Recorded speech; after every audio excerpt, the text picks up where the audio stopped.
Виноделие в Крыму – одна из ведущих отраслей сельского хозяйства, которая существует уже более 2000 лет.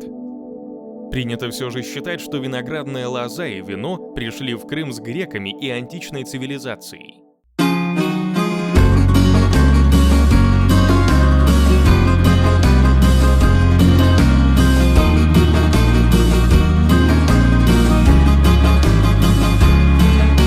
Это наиболее логичная версия, поскольку в греческих городах изготовление вина было развитой отраслью хозяйства. Надо сказать, что греки были большими выдумщиками, и винопитие было целым ритуалом. Вино наливали черпачком в специальный сосуд – кратер, в котором разбавляли его водой. Непосредственно для питья использовали кубок с двумя ручками – канфар, ритуальный рог, ритон, плоскую чашу с ручками – килик. Вина производили столько, что хватало его даже на экспорт, а не только на собственные нужды. Экспортировали его в те страны, где вино делать не умели и климат не позволял. Большая часть вина поставлялась морем в метрополию и другие страны, расположенные по берегам Средиземного и Черного морей. Для транспортировки вино делалось густым и вязким, поэтому при подаче к столу все вина тогда разбавлялись водой. Самым дешевым вином было то, что получали из-под тяжелого пресса. Оно предназначалось для рабов. А самое дорогое, первые выжимки, пили аристократы. По вашему приказу доставлены пленные. Так. Адмирал Осман Паша с офицерами штаба. Так? И двое, видимо, англичане, Павел Степанович. Отлично говорят по-русски. История Крыма полна бурных событий, которые не только нарушали труд виноделов, но и уничтожали виноградники. Именно поэтому крымское виноделие то угасало, то воскресало. Греческие поселения Тавриды страдали от нашествия гуннов.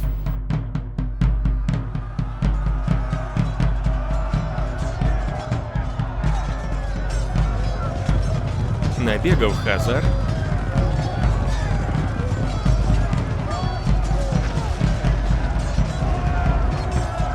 печенегов, половцев.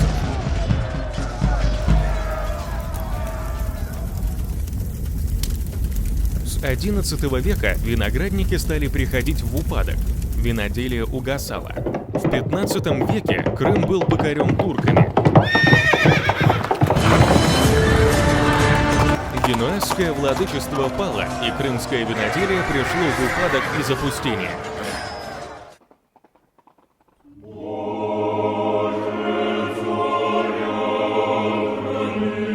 В период Российской империи были предприняты меры по засадке виноградниками практически всей предгорной территории. В 1798 году был представлен доклад государственной экспедиции о мерах к распространению виноделия в России. Возрождение виноделия в Крыму началось в начале XIX века. Правда, связи с прошлым были утеряны вместе с традициями и многовековым опытом. Виноделие стали возрождать любители, которые не щадили средств и занимались этим для удовольствия, а не для практической выгоды. В 1828 году при активном участии ботанического сада было основано Магарачское училище садоводства и виноградства. В училище набирались сироты 12-16 лет. Лучшие ученики продолжали обучение и практику в течение 20 лет. И после сдачи экзаменов получали во владение 1 гектар виноградника или сада. К середине столетия на южном берегу Крыма уже было более 350 винодельческих хозяйств. Виноградники были расположены в районе Ялты, Симферополя и Феодосии и занимали больше 3500 гектаров. А в 90-х годах XIX века площади под виноградниками занимали уже 5000 гектаров, и производство вина значительно возросло.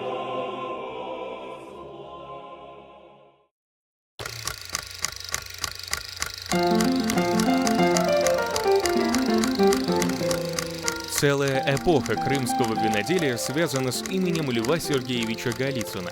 Можно сказать, что именно он создал промышленные основы крымского виноделия и впервые добился признания качества крымских вин на международной арене. Его вина получали награды на международных выставках. Голицын расширил площади виноградников, улучшил сортовой состав и урожайность винограда. Пожалуй, он первый понял, что наиболее тонкие вина здесь можно получать только креплением и выдержкой. До него в Крыму производились в основном сухие вина. С 1940 по 1983 год урожай винограда в СССР вырос в 6 раз, а производство вина в 17.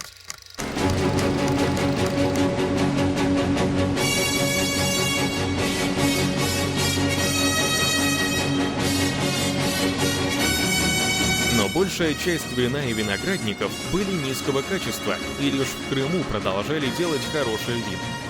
Здесь виноделие составляло порядка 40% прибыли областного бюджета. Значительным ущербом крымскому и советскому виноделию стало принятие постановления от 25 мая 1985 года о борьбе с пьянством и алкоголизмом. Говорят, а что такое перестройка? Что такое перестройка? Свое дело делать честно. Главная перестройка. Именно в этот период происходит уничтожение множества виноградников. Отрасль теряет кадры и лучшие традиции, которые складировались десятилетиями. Сейчас мы отстаем в виноделии от развитых стран Европы и Америки на 30-40 лет. Сейчас в Крыму порядка 18 тысяч гектаров виноградников.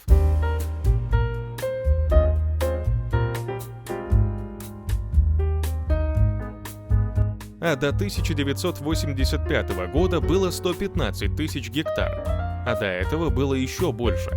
Виноделием в Крыму занимаются около 30 предприятий.